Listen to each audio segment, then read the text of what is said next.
Hello guys, study with Abhijeet में आपका स्वागत है। आज हम लोग बात करने वाले हैं असेसमेंट फॉर लर्निंग का। ये हमारा यूनिट 4 का लास्ट टॉपिक है। टॉपिक का नाम है हमारा फंक्शन ऑफ इवैल्यूएशन, यानी इवैल्यूएशन का क्या क्या फंक्शन है। आज हम उसे डिस्कस करेंगे। तो चलिए वीडियो को शुरू कर लेते हैं। देखिए, फंक्शन ऑफ इवैल्यूएशन ये ऐसे तो कोई बड़ा टॉपिक है नहीं, छोटा टॉपिक ही है। टोटल हम लोग इसमें 5 पॉइंट को डिस्कस करेंगे।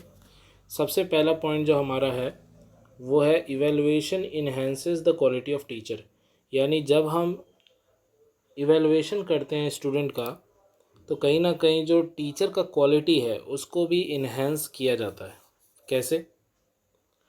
तो थ्रू एजुकेशन, या कॉमा होना चाहिए था, teacher are able to find out how far they have been successful in achieving the objective of education. यानी कि एजुकेशन से हमें ये पता चलता है कि टीचर जो हैं वो कितने एबल हैं स्टूडेंट को पढ़ाने के लिए, उन्हें सक्सेस तक पहुंचाने के लिए। Teachers are able to assess the degree to which they have succeed in their teaching. और जो डिग्री टीचर लोगों ने लिया है उस डिग्री का वो सही इस्तेमाल कर पा रहे हैं या नहीं कर पा रहे हैं, उनकी टीचिंग सक्सेसफुल जा पा रही है या नहीं जा पा रही है। Evaluation help the teacher to adopt the appropriate instructional strategies. और जब वो टीचर इवैल्यूएशन करते हैं स्टूडेंट्स का तो अपने टीचिंग का वो सही जगह पर सही डायरेक्शन में यूज़ कर पाते हैं, जिससे कि टीचिंग और भी बेटर हो पाती है स्टूडेंट लोगों के लिए। दूसरा पॉइंट है इवैल्यूएशन का, evaluation help in clarifying the objective. यानी कि इवैल्यूएशन कहीं ना कहीं ऑब्जेक्टिव को भी क्लैरिफाई करता है कि आखिर हम पढ़ क्यों रहे हैं और इस चीज़ पढ़ने का हमारा क्या औचित्य है और क्यों पढ़ना ज़रूरी है। Teacher gets a deeper insight into the various aspect of the topic to be taught. यानी जो भी टॉपिक सिखाया जा रहा है टीचर उसे बहुत गहराई से समझ ले खुद पहले, और बाद में फिर वो स्टूडेंट को वो डिलीवर करे। तीसरा पॉइंट है हमारा इवैल्यूएशन मोटिवेट लर्नर। यानी इवैल्यूएशन जो है वो लर्नर को मोटिवेट भी करता है। कैसे? Since the teacher continuously evaluation the learner learning the student try to learn the topic well. अब क्योंकि इवैल्यूएशन कर करके टीचर बार बार लर्नर को वही चीज़ समझाने की कोशिश कर रहा है तो एट लास्ट स्टूडेंट को वो टॉपिक बहुत अच्छे से क्लियर हो जाता है। चौथा पॉइंट कहता है guidance can be given on the basis of evaluation. अब मान लीजिए कि इवैल्यूएशन किया गया दो स्टूडेंट के बीच में, एक स्टूडेंट थोड़ा वीक है तो उसे गाइडेंस उसी प्रकार से दिया जाएगा कि उसे किस प्रकार से अपनी स्टडी को कंप्लीट करना है, और जो ज़्यादा तेज़ है उसे ये गाइडेंस दिया जाएगा कि वो कंप्लीट भी करे और साथ साथ रिवीजन भी करे।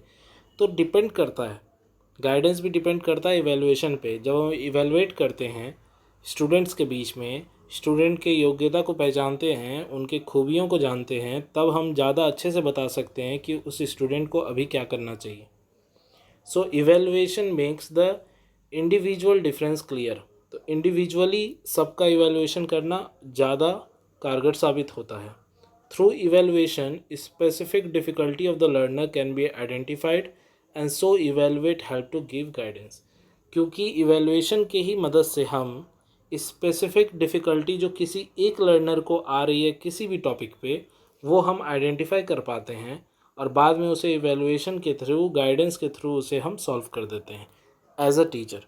तो ये इवैल्यूएशन के बहुत फ़ायदे हैं। और लास्ट पॉइंट है हमारा evaluation can help in bringing changes in the curriculum. यानी इवैल्यूएशन इसलिए भी ज़रूरी है कि हम करिकुलम में बदलाव कर सकें। मान लीजिए कि एक साल कोई दूसरा बुक फॉलो किया गया जिसमें चैप्टर्स थोड़े अलग थे या करिकुलम उसका थोड़ा अलग था, तो उसके वजह से ये पता किया गया कि स्टूडेंट जो है वो बहुत प्रॉब्लम फेस कर रहे हैं इस खास करके उस बुक के वजह से या उसके करिकुलम की वजह से। तो अगले साल उस बुक को या उसके पूरे करिकुलम को बदला भी जाता है। तो इवैल्यूएशन इस लेवल पे भी होता है। The educational investigation is presenting principles and strategies. तो जब हम इन्वेस्टिगेशन करते हैं एजुकेशनल कि क्या इसके बेनिफिट हैं, क्या इसके डीमेरिट्स हैं, और जब हमें पता चलता है कि ज़्यादातर डीमेरिट्स हैं तो हम उसमें इवेलुएशन करते हैं, उसे ज़्यादा प्रॉपर बनाने की कोशिश करते हैं। Educational evaluation provide the direction for bringing about such changes. और एजुकेशनल इवेलुएशन जो है वो कहीं ना कहीं हमें डायरेक्शन देता है कि हमें किस ओर जाना चाहिए।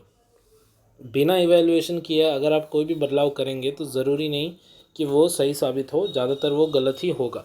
इवेलुएट करके, उसकी प्रॉब्लम को जानकर, आइडेंटिफाई करके जब आप उसे सॉल्व करते हैं तो वो बेटरमेंट की तरफ हमारा एक कदम होता है। तो आज के वीडियो के लिए इतना ही रखते हैं। देखिए, मैंने यहाँ पर बहुत ही इजी मेथड में एक पॉइंट बनाकर ये सारे पॉइंट्स लिख दिए हैं, लेकिन आपको इस तरह से परीक्षा में नहीं लिखना है, आपको इसे एक सब पॉइंट्स बनाना है और इसके अंदर मैंने जो भी आपको समझाया है वो सब आप 2 to 3 लाइन करके लिख सकते हैं, जिससे आपको परीक्षा में ये आंसर जो है थोड़ा सा एलाबोरेट भी हो जाएगा। तो आप समझ गए होंगे। Thank you for watching. मिलते हैं अगले वीडियो में, तब तक के लिए हमारे चैनल के साथ जुड़े रहें। और ये सारे जो पीडीएफ मैं आपको प्रोवाइड कर रहा हूँ, सारे नोट्स जो मैं आपको प्रोवाइड कर रहा हूँ, इस सब के पीडीएफ जो हैं मेरे टेलीग्राम चैनल पे लिंक किए हुए हैं। आप मेरे टेलीग्राम चैनल पे जा सकते हैं, उसका डिस्क्रिप्शन बॉक्स में मैंने लिंक दे दिया है। Thank you for watching. मिलते हैं अगले वीडियो में, तब तक के लिए स्टडी विद अभिजीत के साथ जुड़े रहें।